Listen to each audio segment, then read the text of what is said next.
The iPad often feels like the middle child kid in Apple's lineup, with the iPhone's portability on one side and the Mac with all of its capabilities on the other.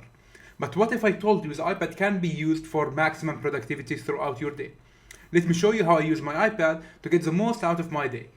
Hello and welcome here. I'm Hamza Al-Khatib, a fourth year dental student, and in today's video I'll tell you more about iPads. I love making videos about iPads, technology, Apple related and productivity related stuff.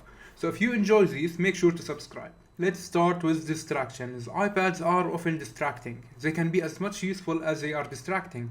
So I take a few steps to keep my focus sharp while I use my iPad. I turn all of my unnecessary notifications off when I am working on the iPad. Not only that, but I also turn on my focus mode, which helps me stay in focus while I am working. With this, I make sure that I don't get distracted with any applications vying for my attention. The second step is tidying up my home screen. I like to keep it minimal, with only important widgets that I need, like my quick notes, the last quick note I took, and some to-do lists that I have. I don't keep any social media temptations inside, and all my other applications are tucked away in the app library where they are out of sight and certainly out of my mind. Another step is setting up focus modes. Focus modes help me focus on one stuff. I can set up a focus mode for working, for studying, or for content creation. Each one will tailor my notifications so that each one I can choose which notifications are visible and which are not. Not only that, but which apps I can access as well and what home screen do I want. This helps to stay in focus while you are working so that you don't get distracted with unnecessary applications or notifications. Now with distractions out of the way, let's talk about actual productivity. With how powerful the iPad is, I can toggle between my different applications seamlessly. I can be planning my week while at the same time having my notes open alongside my calendar. This way I can keep track of my ideas and write them down without having to switch between different applications back and forth. And while researching, I can have Safari open on one side and my notes on the other. It is like a digital workspace that adjusts whatever I need it for. A feature that is often overlooked is drag and drop. While I have my notes on one side and Safari on one side, let's say I get a website that I want to save. I can just drag and drop the website into my notes. This way it will be saved to whatever I'm writing, and below my idea, it is always present when I'm back reading the ideas or the notes that I've took. Deep work is where the iPad truly shines.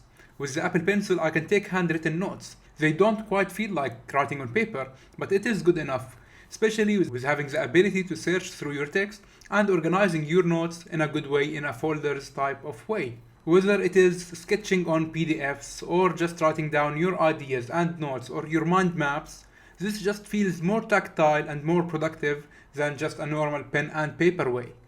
Especially because you have all of your ideas in one place at a one time. Also, to stay focused, I sometimes use the Pomodoro technique. It is when you work, let's say, for 30 minutes and take a 5-minute break. This helps to have a higher intensity work while at the same time getting your breaks, to stay productive for longer periods of time. And since my iPad doesn't have the distractions that are present on my phone or my Mac, for example, I can work for longer periods of time and getting more work done in that time. Another game changer when it comes to the iPad is using keyboard shortcuts.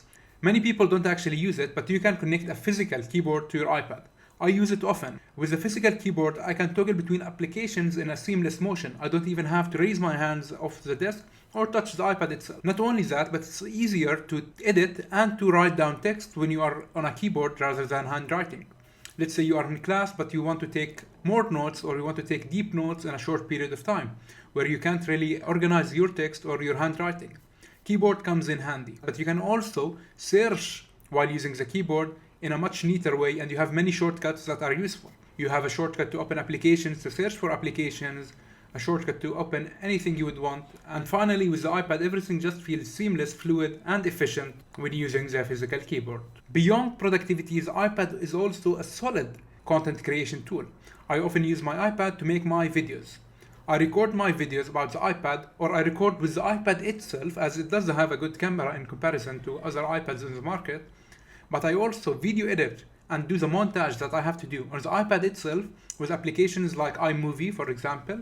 And I also do the thumbnails on the iPad itself with the application Canva, which is very nice. It's an online website and you can use it free or the paid version, but I often use free version as it is more than enough. Also with the iPad, if you are on the go and you need to take notes quickly, you can use voice to text to take down notes. But honestly, it's not efficient and I don't find myself using it very often. So while the iPad doesn't really get the spotlight every single time, but for myself, it's actually the perfect tool for the middle ground that it sits on. I can use it for productivity, for my work, for my studies, and for everything I would need the iPad for. It is truly a powerhouse for productivity if you use it the right way. Before I end this video, I thought I would tell you about some tips and tricks. In order to open two applications side by side, it's very easy. I will have here Safari open and whatever article I am reading. But let's say I want to take down notes. It is very easy to do. You don't have to close the application all in itself. A very easy way to do it is just opening the dock right here, and if you have it saved, the other applications that you want to open, you can just drag and drop. I will open here Notability. But let's say you don't want Notability or you don't have the application saved here on your dock. It's very easy to open it. You just go to the app library from here and you can search for whatever application you want. For the purposes of this video, let's open the Notes application. I can the same way drag and drop. But here I have two applications opened and this works with all iPads. But what if I want a third application? It's also very easy. I will reopen Notability, but I will drag and drop it here in the middle. This way it will open in the slide overview, which gives me the ability to use all three applications at the same time.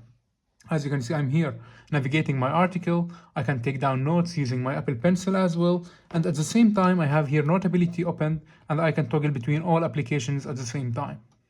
This split screen feature is available for all iPads. But the ones that also I have here with this iPad, because it is an iPad Pro, I can use Stage Manager.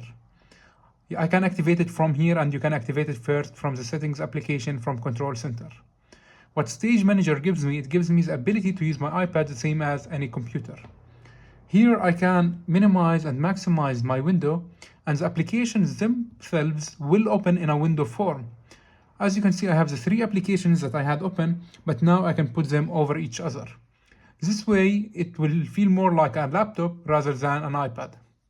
What's also great with this feature, you can connect a keyboard and mouse. I will connect my keyboard and I will tell you about some shortcuts that might help you yourself. I will turn off Stage Manager for now as I want it to be neater. One shortcut I really like and I use very often is Command Spacebar. This command will open the search bar for you and you can search for any applications. Rather than you opening the dock, going to the app library, and from there going to the Notes application and dragging it, I can just search from here without doing anything else. But I will show you another shortcut that I really like. You don't have to go to the app library and from there opening the search bar. You can just like half drag the home screen and from there with another finger you can swipe down and this way you will also open the search bar. Another really nice command that I use often with the keyboard is the Command H. It will get you back to the home screen. And other one that is really helpful for myself, and I use it very often when I toggle between different applications, it is Command Tab. And as you can see here, when you hold on to the Command button, all the recent applications will stay here open and you can toggle between them by pressing Tab button. If you want to go back, you can press the Shift with the Command button and press the Tab again and you'll go back. And this way I can find myself toggling between different applications in a seamless way, very fast and very quick. So this was it. I truly hope you enjoyed the video. Thank you so much for watching and I do have many other videos waiting for you on my channel. Thank you for watching and I will see you in the next one.